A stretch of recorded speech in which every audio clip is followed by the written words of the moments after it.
E aí, pessoal, tudo bem com vocês? Estou aqui trazendo mais uma reflexão e eu espero que vocês estejam bem.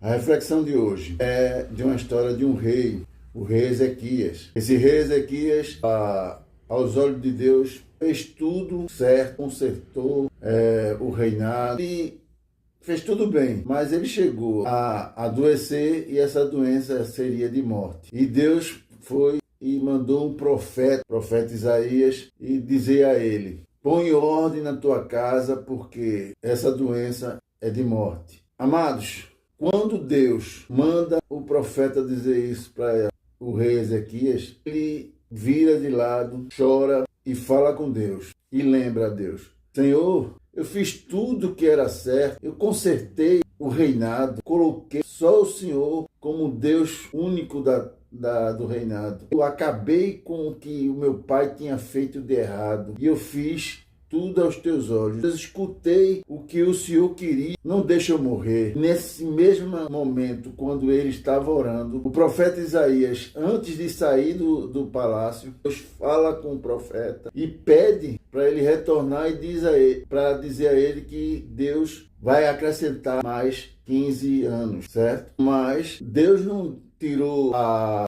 palavra de pôr em ordem a tua casa. Muitos pensam pôr em ordem a tua casa como um quarto de bagunça. Quem não tem um quarto de bagunça na sua casa? Eu refiro quarto de bagunça porque é o lugar que você tira uma coisa que não está legal em qualquer local da sua casa e lá no quarto de bagunça você joga. A maioria das vezes não são mais úteis para o seu lar e às vezes você tranca a porta do quarto para não se lembrar de ajeitar. Eu não estou dizendo que pôr em ordem a tua casa seria isso, mas eu queria que você refletisse. Às vezes nós temos um quarto de bagunça dentro do nosso corpo espiritual e às vezes a gente não quer consertar, a gente quer fazer o que a maioria das vezes o ser humano faz: trancar e deixar para ajeitar no tempo que ele puder fazer. Eu acho que foi assim o pensamento de Ezequias. Mesmo sabendo que ia morrer, não se preocupou em saber por que pôr em ordem a casa. Se ele tinha feito maravilhas,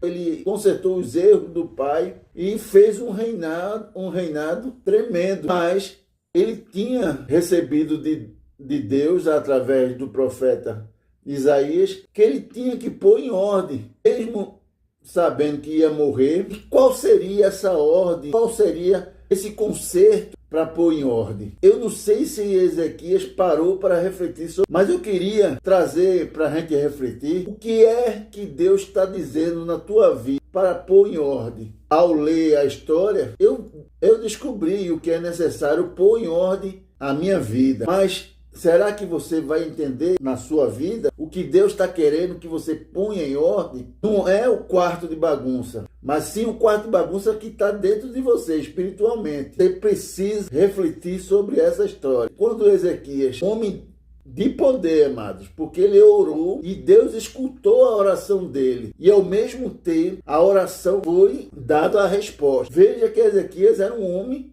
que Deus gostava e acrescentou a ele 15 anos. E mesmo assim, Ezequias não percebeu o que era pôr em ordem. Ezequias continuou com esse tempo que teve, foi curado e manteve a qualidade do reinado dele como um reinado fiel a Deus, ao ponto de chamar aos olhos de outros povos a curiosidade de saber como é que Ezequias estava doente, pronto para a morte. Foi o povo da Babilônia entender, foi curado de uma hora para outra e está bem de saúde. E é interessante que no decorrer da história, do capítulo 20, Ezequias recebe os homens designados do rei lá da Babilônia para visitar Ezequias e conhecer o local. E trouxe um presente. E Ezequias, como dono da sua casa, mostrou tudo dentro da casa. E disse que tinha as coisas que ele tinha de bom e do melhor. Recebeu o presente, aqueles homens foram embora e Deus mandou lá um recado para Ezequias. E o profeta Isaías foi lá mais uma vez falar com Ezequias. E o profeta chega para Ezequias e pergunta: Ezequias, o que aqueles homens queriam? E Ezequias disse: eles vieram visitar e saber como é que eu fui curado e queriam saber meus bens, e eu mostrei tudo que eu tenho de qualidade, de bom, de melhor, que o reinado tem e o poder que a gente tem. Eu mostrei isso tudo. Eles ficaram maravilhados, surpreendidos e foram embora e deixaram um presente para mim. Aí Isaías foi e disse: Deus mandou um recado para tu, Ezequias, que devido a você ter mostrado tudo isso, teus filhos, a tua herança que tu conquistou, vai perder para algum povo que vai reinar sobre você. E o interessante foi a resposta de Ezequias. Tudo bem, porque foi Deus que falou?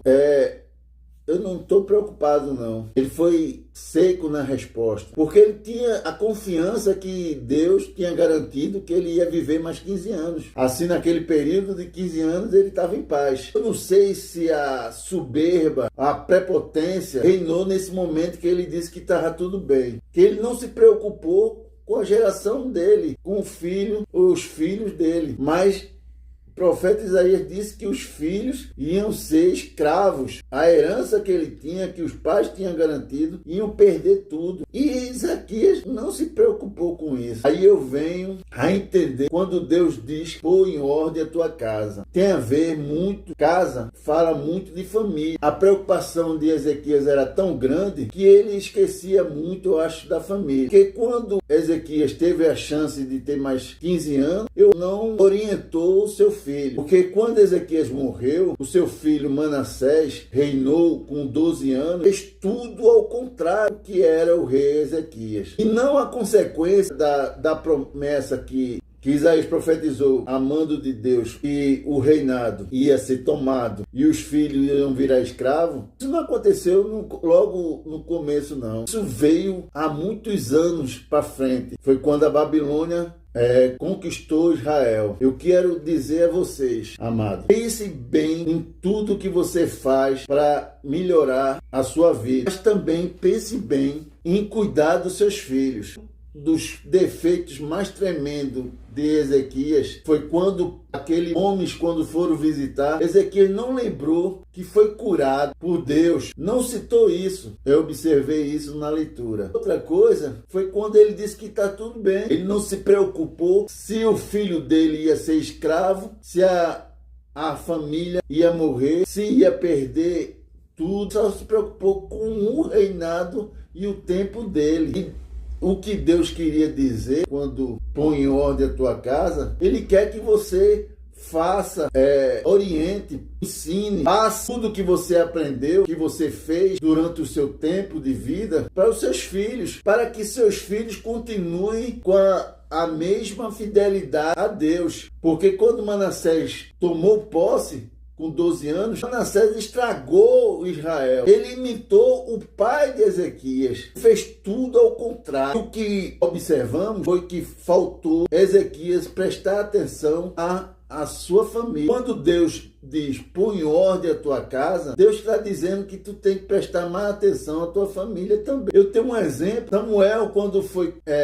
o povo chegou para Samuel já velho, não tinha mais condições, e ele tinha colocado os filhos deles para julgar como juiz, e o povo chegou para Samuel e disse: Samuel, a gente não quer os teus filhos como juiz, a gente quer um rei como todo o povo. E Samuel disse: vocês não podem me julgar porque eu fiz tudo correto. E realmente Samuel fez tudo o que Deus tinha mandado fazer. Samuel não fez nada de errado, só não escutou Deus no final da velhice dele e achou que pelo direito que ele tinha de ser a pessoa certa, que os filhos deles iam imitar Samuel. E foi tudo ao contrário. Os filhos de Samuel foi uma vergonha para Samuel. O que eu quero dizer a vocês, Samuel, com tudo que ele fez certo, ele esqueceu de orientar para os filhos dele como deveria ser a cartilha da vida. A gente pode ser pessoas certas, corretas, mas a gente pode estar esquecendo de passar isso para os filhos. Por isso que as gerações em vários países onde tiveram grandes homens de Deus estão se acabando. Quando eu vejo história em países como a Escócia, a Inglaterra, que foram berço